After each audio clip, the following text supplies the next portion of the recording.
Hi guys, Mr. Giles here. Welcome to episode 22 of my Let's Play Hearts of Iron 3 United Kingdom series. I don't know what to say now. I always say this and I never know what to say. I think we should just get started.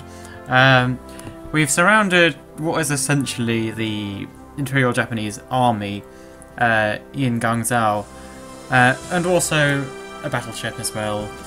But there's not too much going on right now, to be honest.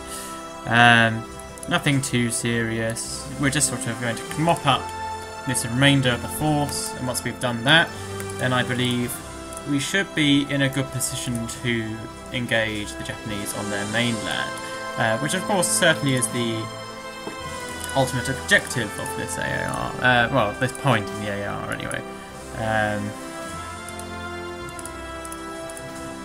It is certainly feasible to think about not engaging Japan at all on its in the colonies and things, but that's not entirely advisable, because I'd like Hong Kong and Guangzhou, and I'd like to remove this chunk of forces so I don't have to fight them at any other point. Just checking out my organisation stats. These guys are just running down some people. They'll be back soon. I'm bringing in some reinforcements. I don't want to overstretch my supply here. I'm fully aware that's possible. I might just quickly go and run and get another port. Then on the way back I might as well go via that province. I'm just hoping that I think we should be able to take these guys out. It's annoying that they are in an urban province. If they weren't in an urban province, then well, things would be easier for certain. That is a shame. Here we're engaging some Japanese in mountains, which is why... Yeah, so this is very unfavourable terrain, essentially, right now. No matter who where we're going to encounter either urban terrain, which is naturally awful, or we're going to encounter mountains. Both of which are not good terrain to be fighting in.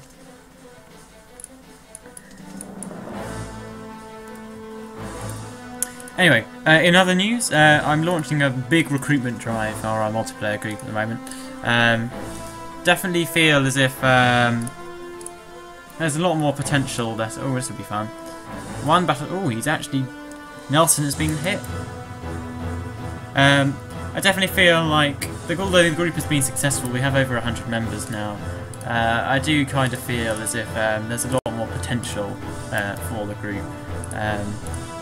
And certainly we would like to get some new players, just generally get some new players into Hearts of Iron on multiplayer as well. It's such a good game online. It's just so many people either never get round to playing Hearts of Iron online, or are just simply intimidated by the complexity of it. Which, to be honest, is something I can absolutely sympathise with. It's a very complex game. It's just I genuinely do think you are missing out if you choose not to.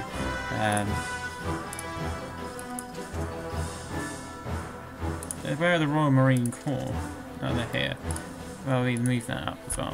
I'm bringing in reinforcements because I'm fully aware of the complexity that this urban province is really going to present. Slightly annoyed at the fact that this battle is going like this.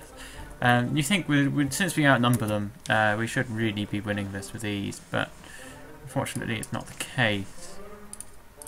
We'll chuck another division in.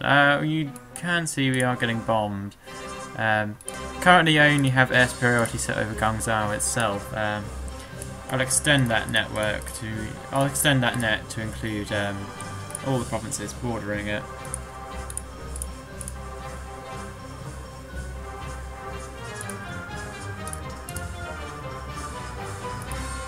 So you can see here just trying to run down some troops. One division or so, I think. We'll move back the 3rd Army. The 7th Corps.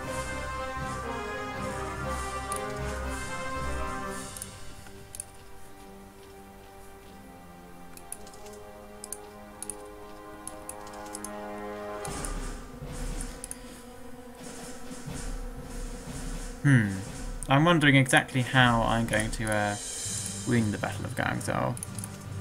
If I attack with one unit, just to show you what's happening, I can give them a minus 83% stacking penalty if I attack from one province, but because it's an urban province, it's going to be horrible, horrible, horrible to attack with armour.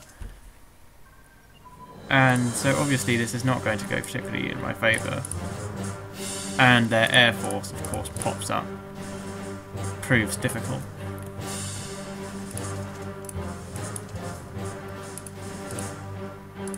So what I'll try and do is I'll try and accumulate a few infantry divisions ready for the assault.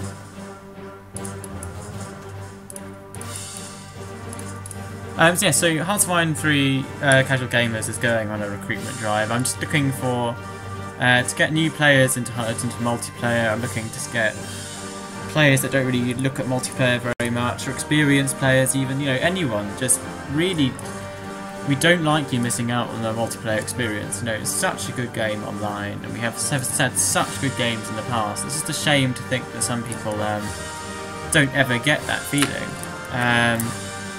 Very sorry, in fact, and I just love to offer that to you. I'd love to offer you that sort of feeling of cooperation and of those amazing feelings of. I've just realised the game's sound is really low. It's not really making any sound. Not that one. Yeah, I mean, we just really would like to see some of you guys, like, that's better. Yeah. Yeah, we'd really like to see some of you guys participate in some of our games, you know, whatnot. I know lots of people are very interested in Hearts of Iron, like Stealth Pros. They definitely seems to know quite a lot about Hearts of Iron. But, you know, I don't know what he's had online. You know, there are lots of players that actually are very experienced Hearts of Iron players, but have never played online. And I think that's such a shame. I really do. And we're really looking for new players at the moment. It's just, I can't, yeah. We're just looking for new players. I think there's a lot more we can get out of our group. We can sort of field 10 to 15 players per session at the moment. Which isn't bad, not at all bad. I'm not complaining about that. But well, there are certainly a lot. There's much, you know, you could theoretically have up to about. Well, this is what Paradox say. Paradox say you can multiplayer offers support for 32 players. I've never seen a game in my life which offers support for 32 players. Mainly because it's a pain in the arse to organise, and secondly because it's the game engine, as much as that may be true, it can theoretically handle 32 players. Certainly can't handle 32 players on a real basis, if that makes sense.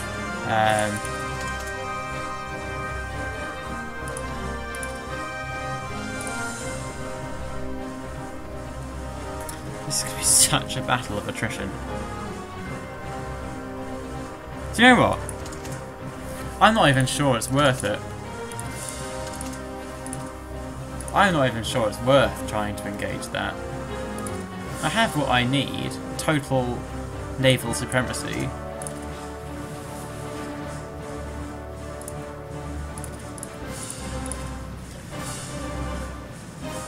Japan's VPs are not in China, they are in Japan.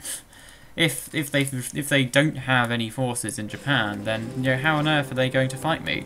Because after all, it's just a distraction. It really is. It's just a distraction, the war in China. I would, as long as I have, you know, as long as I can maintain my front line here and I can prevent myself from being overrun. Then ultimately, it doesn't really matter what happens here. The force that they have deployed there, combined with the forces that I know they've lost in the past, sort of makes it quite apparent to me that they don't have much on mainland China, especially as they're China and Japan, since they're dedicating a lot to the invasion of Australia as well.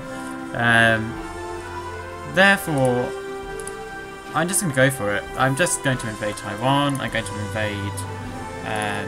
And I know this is a mess. This isn't really in any sort of organised structure at all. But that doesn't matter. The 1st Battle Fleet will remain in place. It will provide shore bombardment for those troops.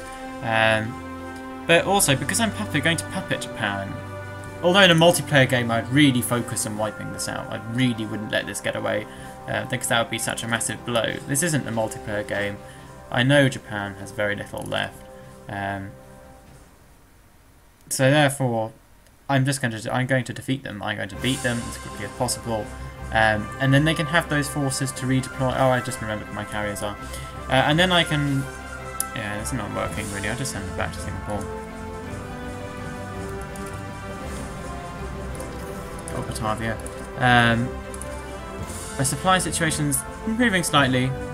Still not as good as I would like it to be.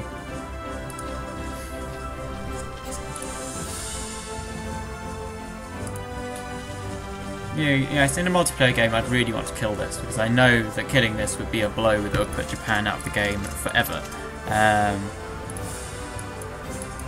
But this is, as I said, this isn't a multiplayer game, this is a single player game, and it's an RAAH. And you guys, I expect, seeing the fight against Japan has really been won. Well, actually, no, that's not true.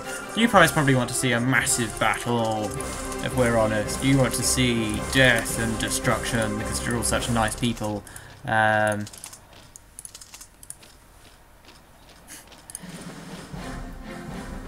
I'm not going to do that, because it's not really advantageous to me.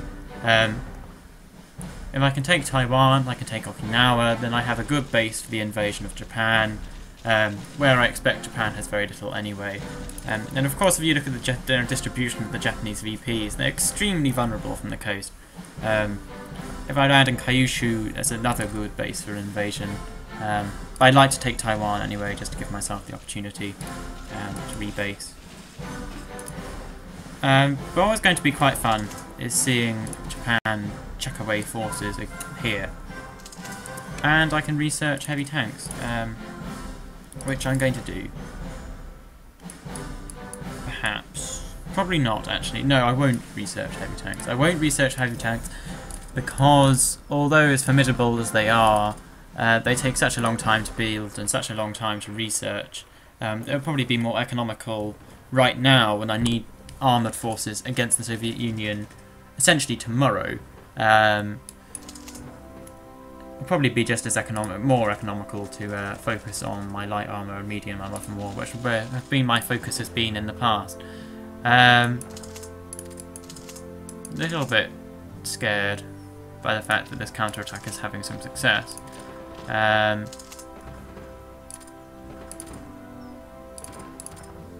they've lost a lot more men than me there.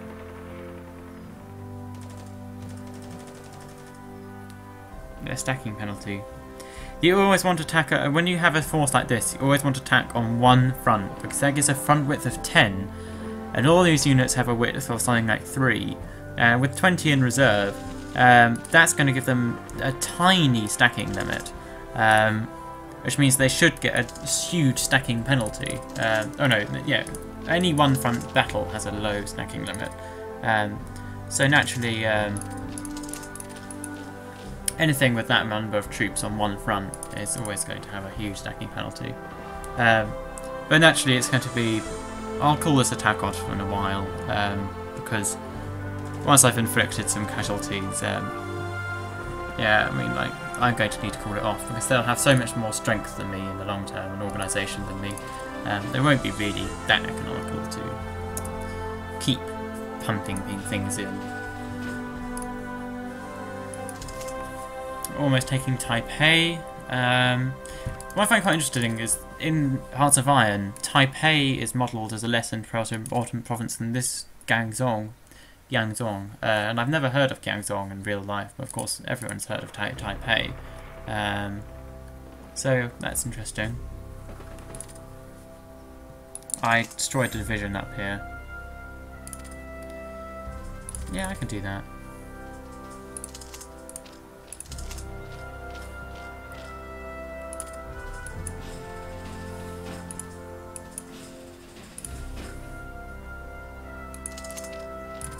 Once I get all my forces back to Europe, it would be so nice to organise them all again. Who else am I at war with right now? Saudi Arabia. Well, they can have that. Manchukuo and Manchukuo. Manchuria and Inner Mongolia. That's annoying because these places are just really annoying to take. Not so much as in like actual difficulty, just in terms of annoying to do anything with. So just can't be bothered to deploy anything against them essentially.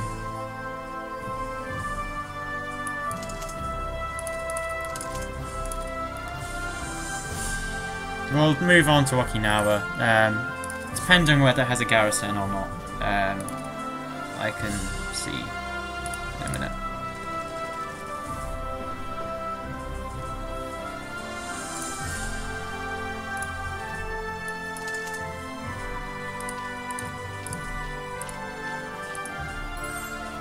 Is there any reason why you won't go there? Pseudo infrastructure. Well, that's a fair enough reason.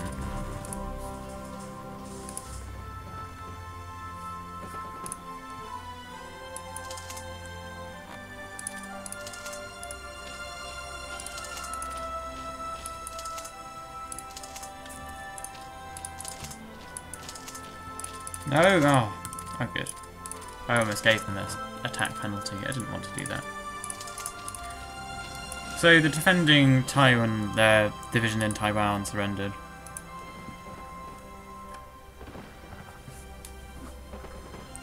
There goes one division.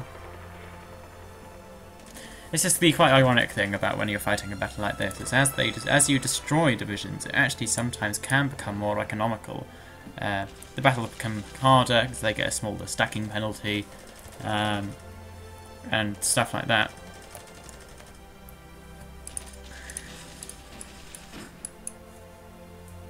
This is not exactly the ideal way of doing an invasion, by the way, but as I've said in the past, I don't think there's too much threat to me. What I will do is I'll just quickly stop off and deny them of this. Oh no, I won't. What's the point? I'll have to fight it anyway. What's the point? Exactly, what's the point? Come on, Jaws! That's the sign of an encouraging Let's Player, isn't it? What's the point of doing that? Come on! Stupid!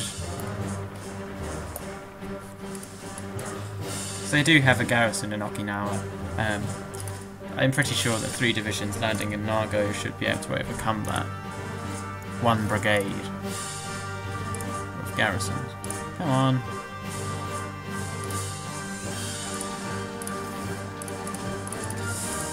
So, I'm very scared about the Soviet Union. Considering this is 1942, they have had such a long time to build up their armoured force, to build up their infantry. I fear their infantry and armour could be just as good as mine, or maybe even superior. And obviously they outnumber me. This is going to be a terrible battle. I just don't know. It will be tough to see that, to say the least. And if I lose, then fair enough. Perhaps I should lose. I'm not really expecting to win. The Soviet Union is a big challenge for someone like the UK, because unlike Germany, the UK, or even like France or Italy, well, not Italy exactly, actually, but France and Germany are very strong land-based countries, and the USA can do it because their power is essentially limitless. But the UK has to focus so much on the army, on the air force, army, and navy, that it's actually quite a lot more difficult for them to take down the Soviet Union, because they can't pump enough research into armour, they can't pump enough research into infantry in the early game in order to make it up at a later point. For instance, I probably have 1 army's worth of armour right now.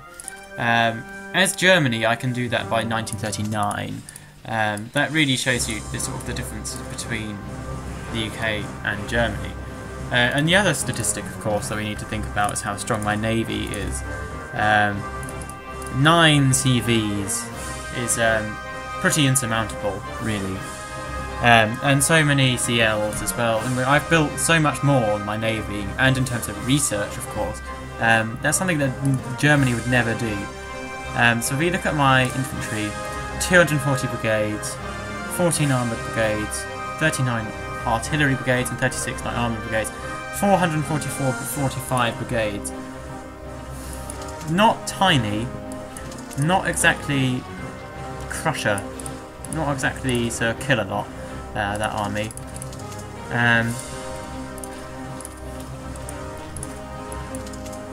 But we'll see, we will see. I expect what the Soviets have is actually closer to 2,000, 3,000, maybe even more than that. So we'll get steamrolled. I would say that, oh, it's alright, we can trust our, our allies to help us out. No, you can't. It's the AI. You can't trust the AI with anything. I wouldn't trust the AI with, I don't know, what would I trust the AI with? I would definitely not trust the AI with fighting a war. I wouldn't trust the AI with building anything, because it always fails at that. Maybe I trust the AI with making me a cup of tea, but unfortunately the AI can't make tea, so it's entirely useless actually. It's just completely redundant. Oh, the latest feature, or the latest developer diary of their finest hour is about the Intel system, and this looks very interesting. Intelligence looks like it finally might be useful. I mean, all of these missions and stuff have been rethought, and you now have the ability to do covert operations. So similar to the way underground resistance works, where you build up a resistance network, and over time it becomes stronger and stuff like that, and eventually you do like a massive militia spam. Right now, you have to build up intel points or something. You have to build up intel points for each mission, and you have the ability to scout, to find out enemy plans, which is essentially a movement, to sabotage industry, to sabotage strategic resources. It sounds like it might be helpful.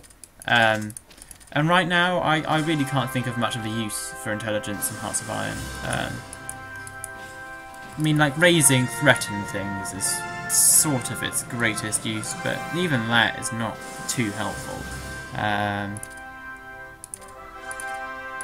Yeah, not too helpful, really. Because you can be raising threat for years and years and years, and it would take you ages to get any kind of notable drop in your neutrality. What else is there? Support rebels. I've never known what this does. I don't think it does anything. Disrupt national unity has some effect, but very, very, very little. Support our party raises your party's organisation. Kind of does something, but again, doesn't do too much. It's helpful for Anschluss though. Increased threat obviously does help. Disrupt production does nothing. I've never seen that to be helpful at all. Disrupt research does nothing. Support ruling party raises the ruling party's organisation. That can help sometimes. Political espionage is always useless because you can see exactly what ministers they have and their exact popularity anyway. So I've never known what that does. Tech espionage can be helpful, but you always see quite a lot on the Nun mission anyway. So again, that's not too helpful. Military espionage doesn't do much, but especially seeing as we can see quite a lot already just in the Nun mission. Counter-espionage kills their spies. That does help. I've always found that helpful if I wanted them to launch a coup. If I want to attempt coup, though, is stupid. Definitely should not have had that option put into For Their Motherland, because all I've ever seen is it abused. Because whenever you coup a nation in a faction, it crashes out of that faction. Well, that's all I've ever seen it used for. I've seen it used against France, against Britain, against Germany, simply just to knock them out. And that's why I don't like it really, because it kind of upset the balance of multiplayer games.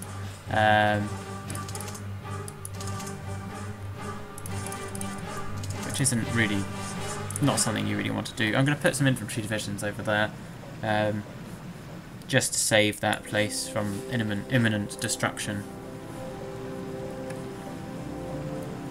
So the battle now, the plan is to seize Nagasaki. This is my usual UK invasion of Japan. Nagasaki is a big port, has an air base. It only has 2 provinces which units can retreat to. So if I can take those 2 provinces, then I have a very good chance of being able to win this battle. Mind you, it does actually look like they have more than I expected.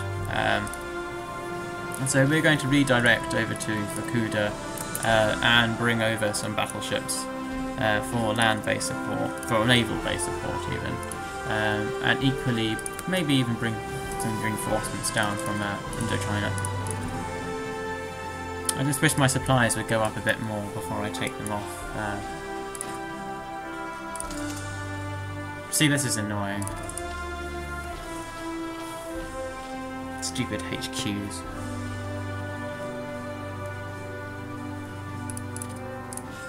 He's noticed I attacked with 1 division, as so not to give all my divisions this penalty, because I'll want to do an almost imminent attack of Nagasaki when I get there. My organisational delay though is pretty good right now. It's very small.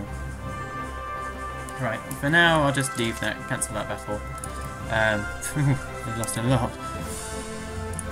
And they're counter-attacking. And that's a oh my god. Well, we found the IJN. Where are my transports? They're okay, they're kind of safe. We'll bring down... See, this is why I should have had scouts. I was being extremely lazy. And of course, even my battleships are... not even my air wing... No, not my air... Yeah, my air wings are disorganised.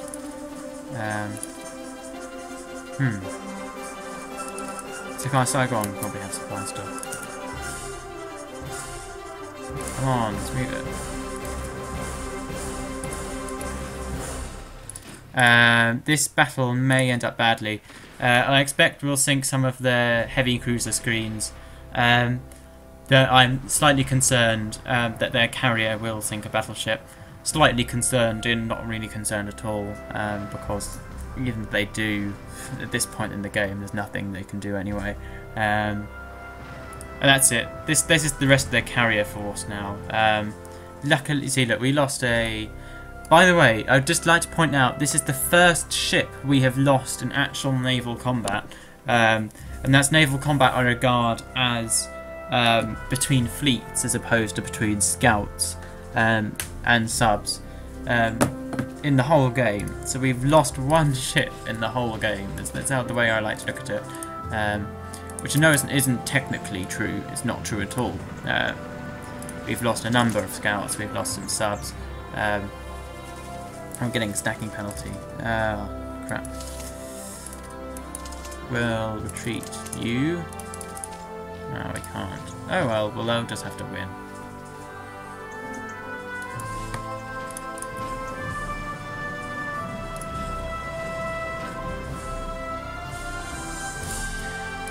We lost HMS London, I think we did. Stop trying, it's not going to work. This attack though is slightly concerning.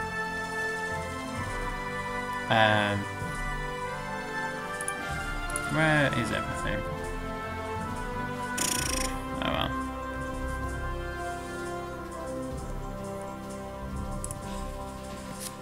And they've gone.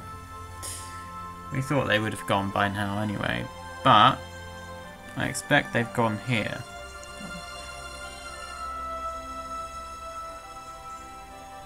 Zero units based here. Oh, there they are. Oh, we found them. Good job, guys. You found them.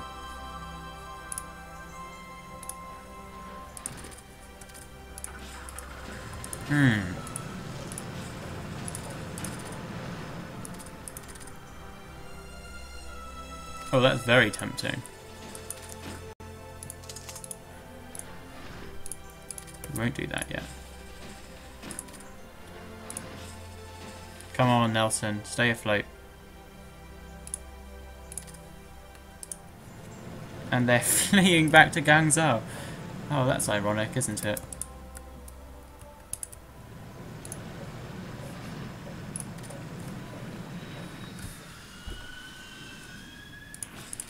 Engage them.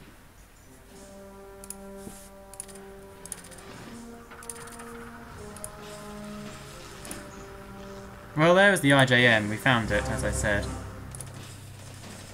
We did find it in the end. These guys are proving a little bit annoying, the defenders of Banzai. You'd think they should just go quietly. But they don't, because they're a pain in the arse. Well, you will win this battle. They're attacking with garrison divisions. That's a pretty disparate sign. And they're engaging our carriers. This is an odd decision. I'm not really sure how this is going to end up. This could go either way. Because we're attacking a small fleet... Oh, their carrier air groups are out of the question being destroyed. As I said, this battle is going hugely in my favour. What I was about to say is that because they're only attacking with a small number of ships, the stacking penalty would get me, but it didn't.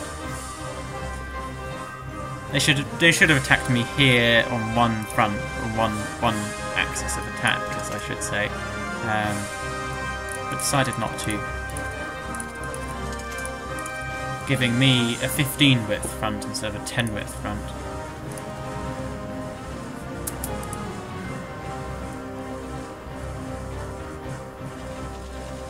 Did I research? I can't even remember what I researched. I never found. Okay, that's fine. I usually don't, but sometimes I do. And I always wonder whether I do or don't research light fighting technology. Well, I'd like to see how skilled some of these generals are now. Skill 7. Skill 6. These guys are pretty formidable. Again, this is an odd decision. Their carrier air groups we know are absolutely destroyed. This fleet does not have good anti-aircraft stats, mainly escorted by transports, and now they've been sunk. There's very little to soak up the rest of the fire as such. I should have sent this back earlier. So, yeah, trying to break out of that fleet was very costly for Japan. They should have tried. They're stupid. I'm still relatively pleased with my performance against the IJN. The IJN has made as many mistakes as good moves as I have made, if that makes sense. I'm just send this back to normal now and chuck some armour into the mix. We're using Cromwells now, apparently. I wish they had a few more models in Hearts of Iron. They always feel a little bit empty. I spoke to someone the other day who's another one of these people that says that Hearts of Iron 2 was superior to Hearts of Iron 3 because it had more models, and I don't really agree. I think models are nice. They're like a nice feature, but they're not really a critical component of the game. And Hearts of Iron 3 is superior to Hearts of Iron 2 in every other regard. And also, I don't really see why, because you're supposed to be accommodating for ahistoricality in Hearts of Iron. And although you could sort of say, yes, we researched this at different times, we got it earlier, in Hearts of Iron 2 used to build, well, people used to say used to build like Tiger divisions and stuff like that, which I know isn't true. I know is true. It isn't true, actually. It still operated on the same system as Hearts of Iron 3, but they had a few more models in it. Which does mean, which did mean the players had a bit more. They sort of felt a little bit more interactive with the game. But again, I will say that I like the way that Hearts of Iron 3 does models, because it means that rather than having an arbitrary unit at 1939, you can research a tech level which gives you a model eventually. It's just unfortunate they haven't included as many models as they can, or as many range of models. So lots of you will be confused as to what I'm saying right now. Essentially, when you get a level 6 infantry, you get this picture, or there's something here telling you that your model is this. This is the default level, so it just says infantry level 6 and has a default picture. But if I try and find a unit which does have... This is the Courageous... I'm not sure that is one actually. Ark Royal. See, this is a model, implaceable class. It has a picture of Ark Royal. I like that. I think that's a good way of doing it. And the same applies... Well, that's actually no Minotaur class doesn't. Just has a default picture. But Nelson class certainly does have a model. It's just a shame they have so many default pictures in Hearts of Iron, like this one, for instance. But it's definitely not a critical component of the game. Oh, that was a bad battle. I should never have fought that one. I bet I can do this with one division. Oh, where's he attacking me again? They're absolutely desperate to win the Battle of Kyushu.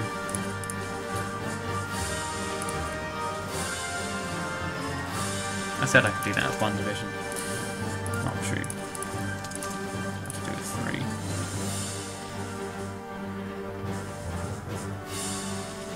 3. They have much stronger defences than I thought they did. Well, Japan again has seemed to be a tough nut to crack in the end. You know, they're still... Oh, this battle is about... They're about to lose this battle though. They still have a reasonable force in Nagasaki. They still have a reasonable force in Seisbu. And they're certainly not as dead as I thought they were. It's not to say they aren't dead. Of course they're dead. They're screwed.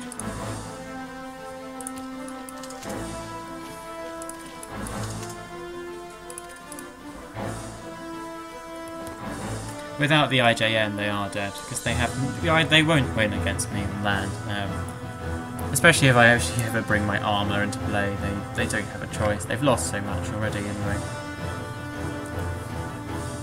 I don't agree that my play in Japan has been particularly impressive though. I feel as if my play has been very, very reasonable.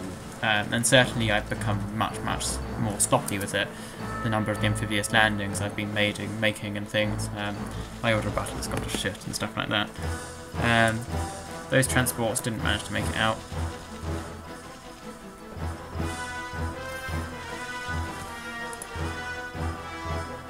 If anyone knows my cavalry carriers went. Okay, here you are. I didn't take the diplomacy triangle. See, there's so many nations are so close to joining the Axis now, when they're about to be defeated. Certainly the victory points do tell the general tale. We have almost half of all victory points. We're about to secure Kyushu though. If we've got a port, we have got a port now. 2 ports even. They're not going to be able to stop me. Their perimeter defence hasn't held up. And I will be marching on Tokyo soon. Fortunately for them.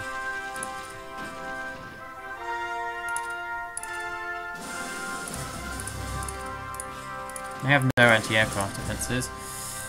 And they'll be so disorganised they won't be able to really present too much for the opposition here.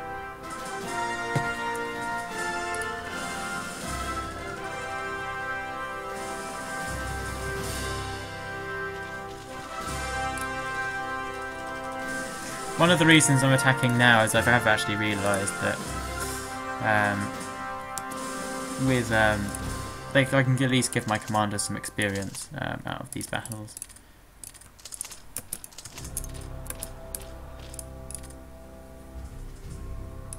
This is Kyushu. Kyushu, I said, is the name of the island. Yeah, they better... Japan better consolidate its defence, otherwise it really is in a bit of a pickle right now.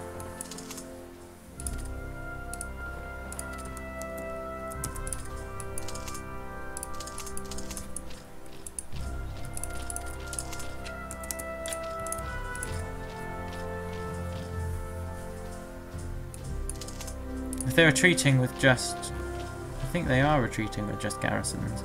Then I should be able to beat them onto this island. That's going to be proved a real problem for them. A massive problem.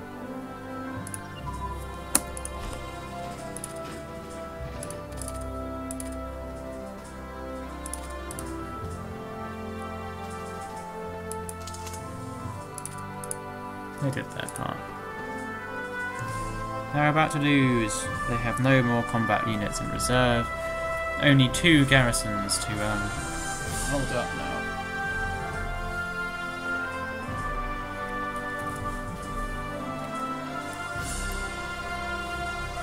I have also realised I have 2 HMS Illustrious.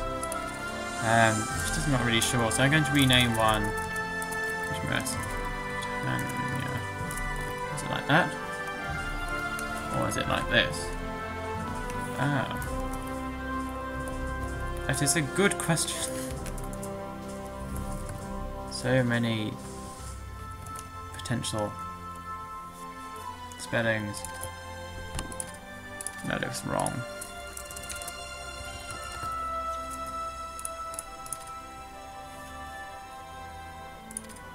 That looks wrong. That looks right, almost. We'll just keep it at that.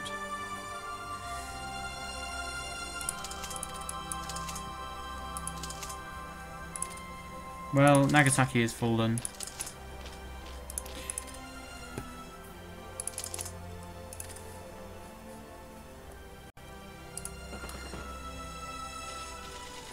Yeah, I'm sorry for the appalling play. I haven't looked like a professional or a very good player at the moment. I do apologise for that.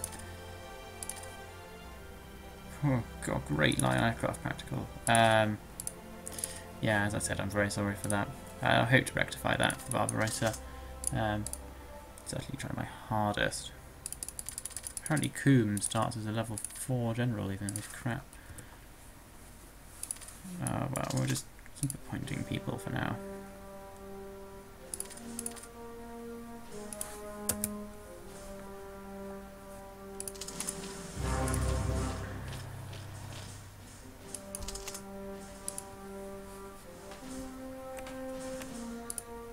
And we won the Battle of Gangzhou. Oh, I should have looked at that. I didn't even know.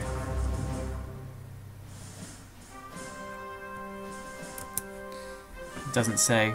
Doesn't give a record. Sorry. It's going to bode well for their carriers, this bit, isn't it? This is really running the gauntlet.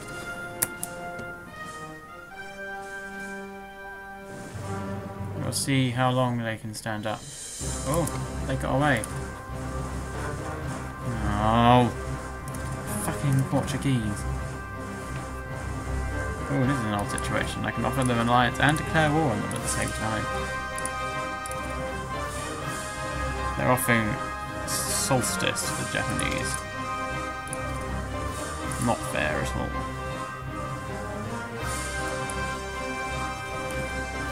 Now, I would declare war on them, but that's probably not the best thing to do over that. They can keep that carrier, they can use it against the Reds. But I am going to be sending over my carrier support to see if we can get rid of some of these annoying Japanese fighters that are bombing my ships. Right now I reckon Japan is using a lot of Banzai chances and all this crazy stuff to hide the fact that they're in a terrible situation.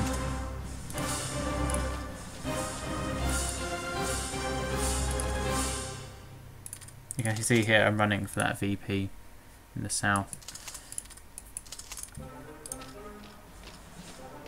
I didn't know it was from that province.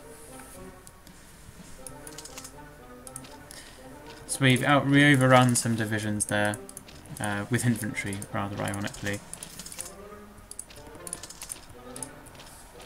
Oh, well, this is weird. I wasn't expecting this. And they could have got away with that carrier there, but because they decided to sally out again, they lost it.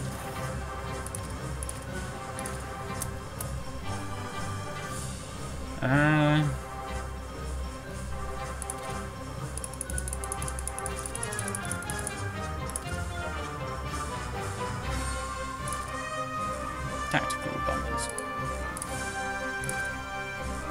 I'm building the Mosquito now. That's a great plane, that one. Absolutely brilliant plane.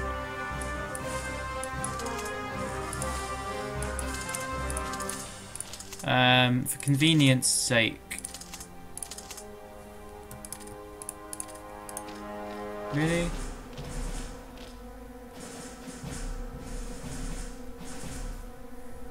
That's annoying.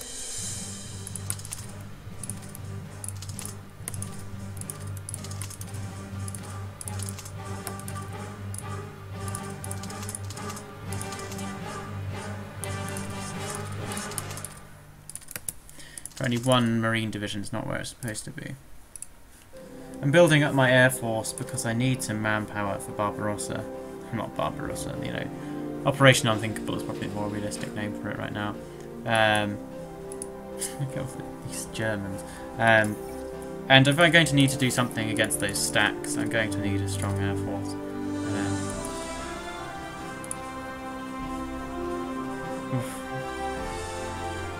Apparently they're a lot less scared of Romania than they are of me. In one way is a compliment and in the other not. Luckily Germany does seem to have quite a few heavy armour divisions, which are going to help.